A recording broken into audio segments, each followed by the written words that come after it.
Rahim.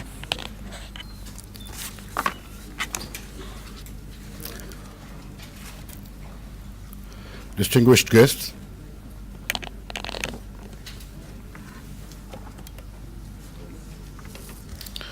Bismillahirrahmanirrahim. Distinguished guests, Excellencies, ladies and gentlemen, Assalamu alaikum and good afternoon. Let me begin by complimenting and congratulating. And I think I would like to say Jan Zahir, Jan Jafri, Mr. Babar Iftikhar Sahab, Secretary, National Security Division, Mr. Zafar Sahab, Additional Secretary.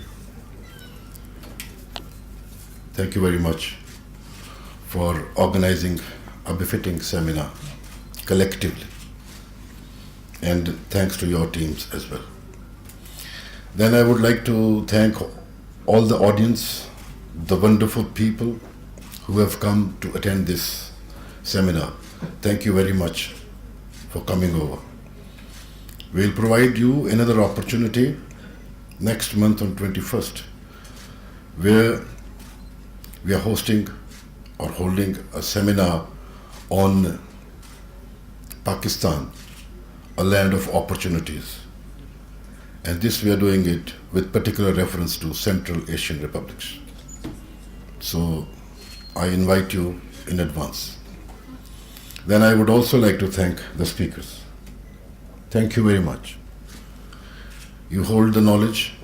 It's great that you expressed yourself here and created a lot of awareness along with the threat that you generated. But that is also to establish the need for policy formulation. Ladies and gentlemen, it has been a wonderful exercise that all of you have done here.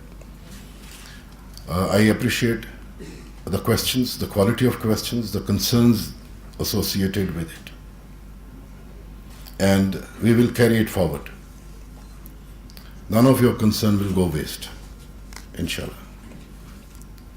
Ladies and gentlemen, allow me to say that with the growing digitalization and amalgamation of cyberspace in defense and security, there are new threats which are emerging, and you have heard many of them.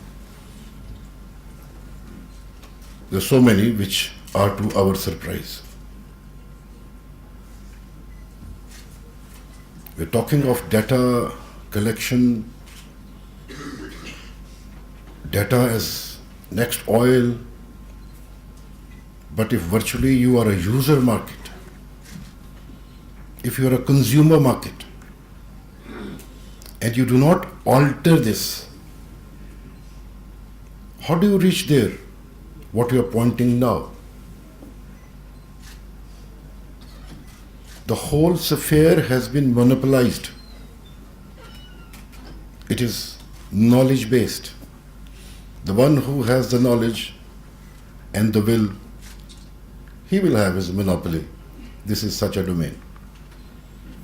So I would like to urge you that please, all of us, rise to the need of the hour and get out of this circle of being a user market, consumer market, and transcend into what is really needed to match those who have monopolized the whole of the sphere today.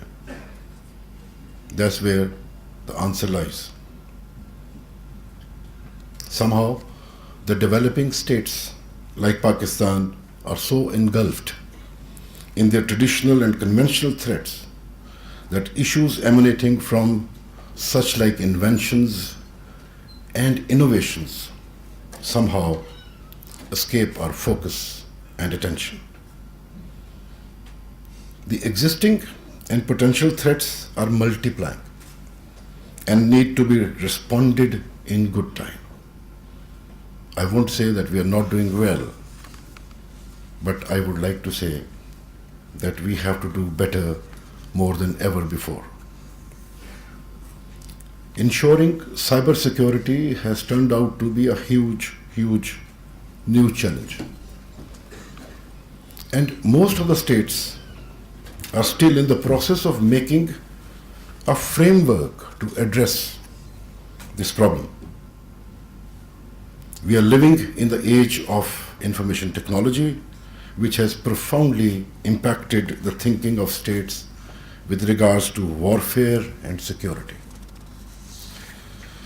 While the state remains the principal political entity on the world stage, the diffusion of technologies and relevant knowledge has transcended into seen and unseen boundaries at a rapid speed.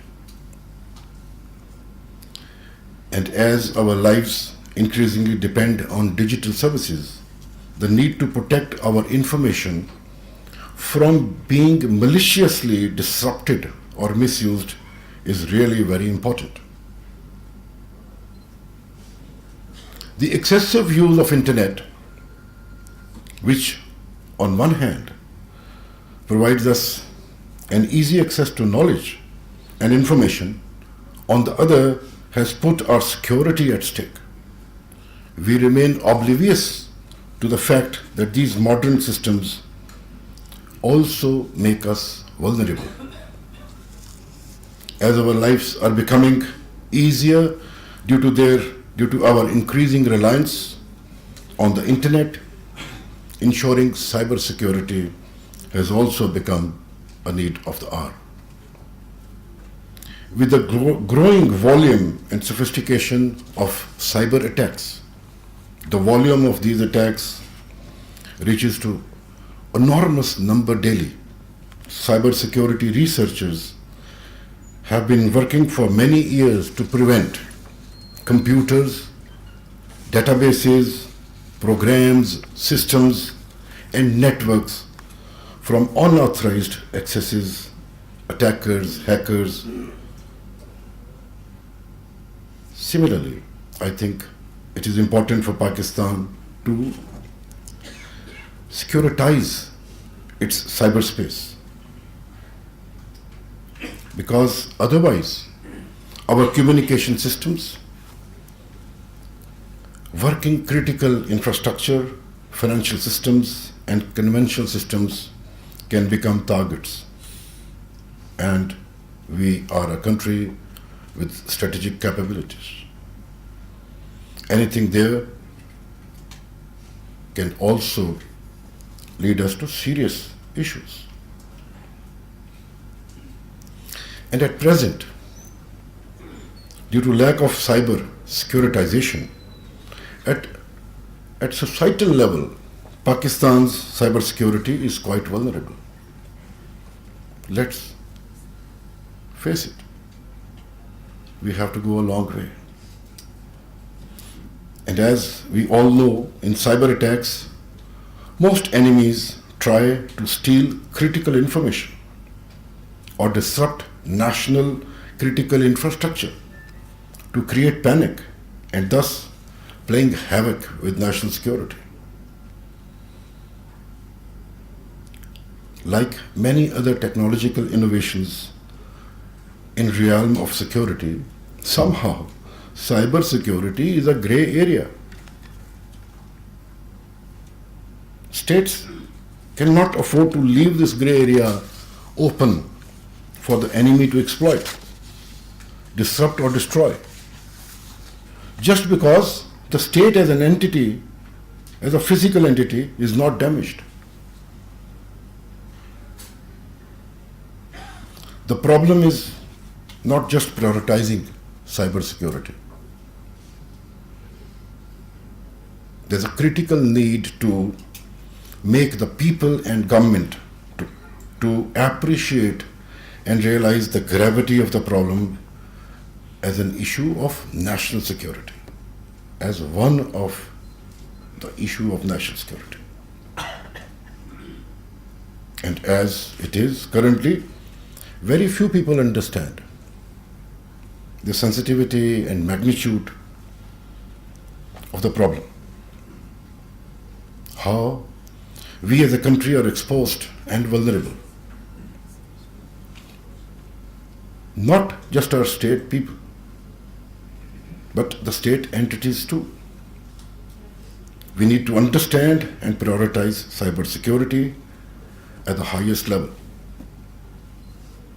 Like it has been sufficiently said by the speakers, Pakistan needs to excel resiliently through already established high-level e-governance council.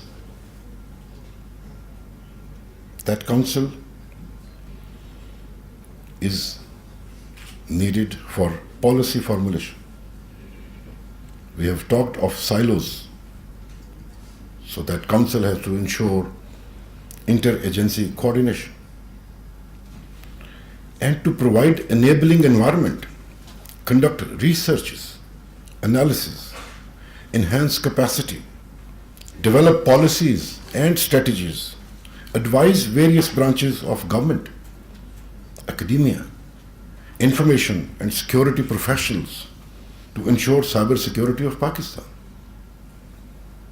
We need to cultivate awareness. 2018 we are saying we need to cultivate awareness, responsibility, and help build capacity as individuals, as organizations, as companies, and as institutions to take responsibility for securing their respective part of the cyberspace, so that that makes part of the collective cyber security of Pakistan.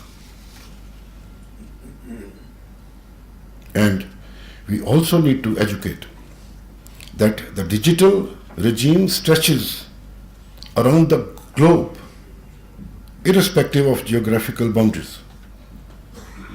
Our standards of precautions, preventions, and preparations, therefore, need to match the globally accepted.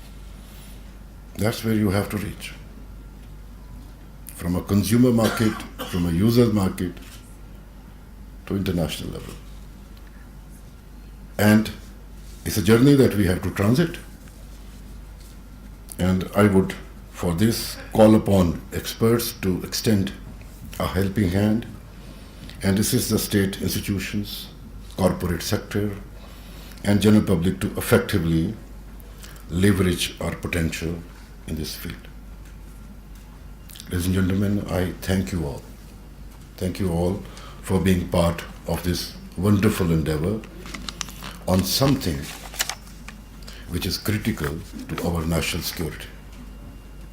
Thanks for coming over. Thank you.